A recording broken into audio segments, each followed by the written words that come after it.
Hi, my name's Michelle, and I want to talk more about this reparenting that I've been doing over the last few years.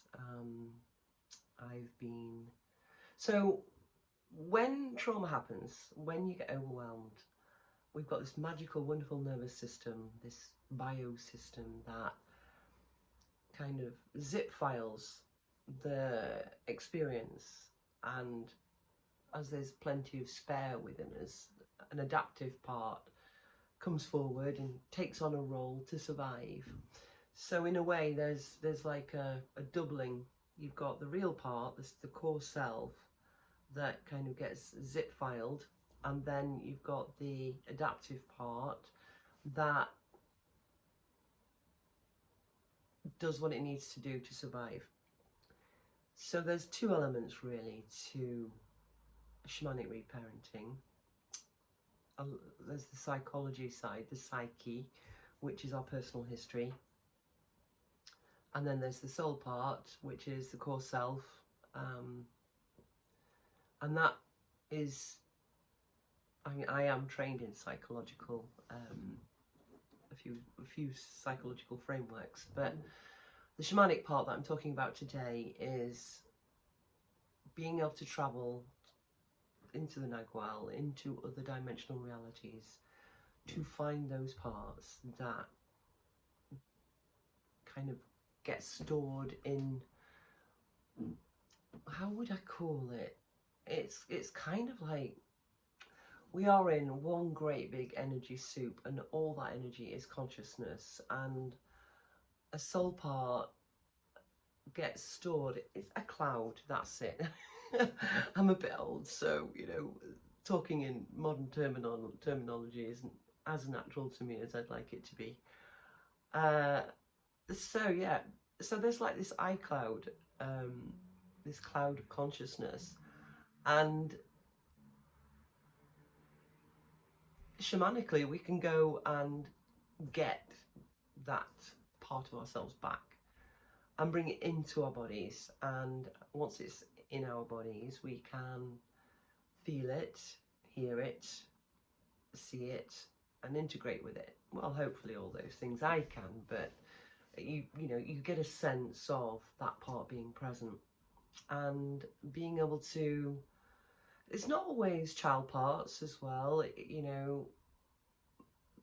the main splits happen from 0 to 7, but depending on whether you believe in past lives, it could be that all that happened before, even in previous lives. So maybe it could be that the soul's journey through all lifetimes is about gathering more and more soul's parts until all of our parts fit together and we're just one giant soul. I don't know, but I like that theory. So being able to travel into other dimensional realities, and the imagination is the antechamber to other dimensional realities. So imagination is required, yes, but I've had way too much experience to just put it all down to imagination personally. But even if you don't believe in spirit or shamanism or anything spiritual, you could just use it as a metaphor, something to describe, to explain, to give story to deeper experience. So for instance, say if I've always had a feeling of, I'll be honest, I'm working with, so this is shamanic reparenting and shadow work. So I've come across a shadow area today, not very nice at all, and I'm working with the witness state of myself, curious, compassionate and caring, but still find myself quite judgmental about this part because it's dark masculine. It's something that I picked up off my father, And it's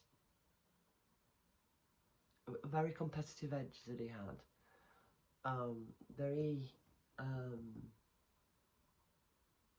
everything was a contest, and I know that as an empath that we do amplify things and glorify things. It's the first things that I learned about being an empath.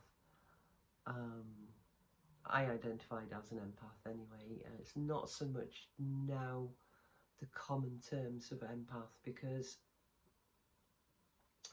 there's something amazing, I think, going on with this evolutionary state that we're in right now. And I think the people that, you know, so many people are identifying as empaths now, that I think that's a part of that evolutionary state that we're going through. And whatever reasons, whatever theories there are about empaths, I do believe that we need people to be more empathic in this world right now, because, you know, we're like lemmings running over a cliff. If we don't redirect, you know, where we're going to is not going to be healthy. Yeah. So shamanic reparenting, I'm neurodivergent, I go off at tangents, but I do always try and come back to my point. Point being, okay, so I journey to, I've written scripts around the magical forest. Now the magical forest is something that's known amongst people that do work with shamanic theories, techniques, tools, etc. For me, it's always in the underworld, the world where you can work with the consciousness, the guidance of minerals, plants, animals, ancestors, and so one day I journeyed down to the underworld, stating my intentions, asking for guidance from my power allies, spirit guides, asking the question, basically, why couldn't I receive? Why did I find receiving so hard? And when you go down to the underworld, into the magical forest, there are allies there, and you have to wait and see what allies appear.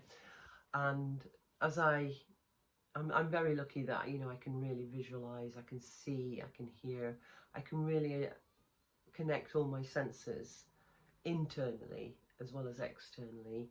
So traveling for me in shamanism isn't about going out of body, it's about going to the inner realms. So the lower world, a space beyond imagination, dimensional space in the magical forest. Loads of squirrels appeared, and they were running up and down trees, and they were running around me, and you know, big grey squirrels, and one came and gave me an acorn in my hand, and it was a lovely acorn, but as soon as it landed in my hand, it turned into a hand grenade with a pin in it, but it was a hand grenade. I was like, wow, you know, what's going on there? And Spirit's very cryptic. It doesn't give you the whole story. It doesn't give you all of the, you've got to work a lot of it out for yourself. So I went through the healing ritual of the rest of the magical forest journey, and I'll tell you more about that later in another video. But yeah, hand grenade, being given an acorn, which of course is something very special, very precious to squirrels, that's what they eat. But acorns are also, I'm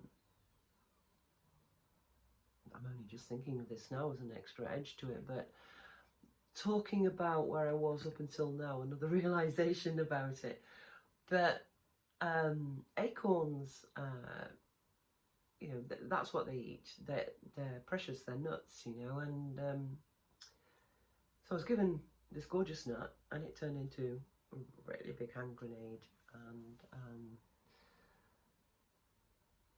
yeah, what I gleaned from that when I came back over a period of time was, as a child, if I was given anything, it always came with a lot of risk. You know, it would blow up basically in my face somehow, that I wasn't given anything at all that wouldn't have a cost, that wouldn't hurt in some way. And I just learned to shut down, not receive at all, not need, not want, not ask for, as much as I possibly could. And so that's one journey out of many, and I kind of titled them, you know. So this is the hand grenade child, the child who chose not to receive anymore. So I've done a lot of healing work with that now, and I think there's still some more to go, but yeah, it's been very useful to notice the changes since that first point of contact with the hand grenade child, and that next realization that came just then. So that there have been a lot of realizations really around that particular experience, and it's a strong, really strong impression. It's, you know, it's stronger than this reality. It's you know, I can see it clearly in front of me right now. All those trees, the squirrels, the sunshine, you know, stream nearby. It's a beautiful place, and